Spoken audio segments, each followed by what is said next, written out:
Yine 13 yanvar 2026-cı ildə yenə mikroskopik varikselektomi əməliyyatımızı icra elədik, sonlandırdıq. Hansı ki 6 ildə ailəlidir, təəssüflər olsun ki, hatta ola bilməyibdir. Əsas səbəb demək 3-cü dərəcə variksel və sperm aktivliyi 3 idi, irəli hərəkətli.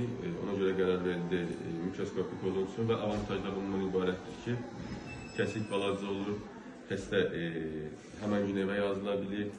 Plus açığa nisbətən 10 dəfə təkrarlama ehtimalı daha az olur. Deyək ki, onlarda %25-30-sa, bunda %3-ə qədər bu nisbət yendirilə bilir.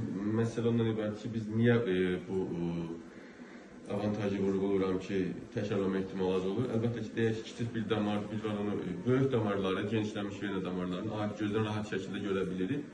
Bu damarlar üzərində əməliyyat icra eləyirik. Amma kiçik damarları görə bilmədiyimiz üçün bir müddət sonra kiçik damarlar da artıq genişlənməyə meyilli olan, hafif genişlənmiş damarlara təzyiq düşdüyünə görə damar genişlənir və təkrar variksel yaranır. Biz mikroskopla bir neçə dəfə böyüdərək, həmin bu mikroskopla bir neçə dəfə böyüdərək o kiçik genişlənmə hiss olunan damarları üzərində əməliyyatlarımızı icra edirik ki, gələcəkdə təkrar variksel yaranma ehtimalı daha az olsun. Sağ olun.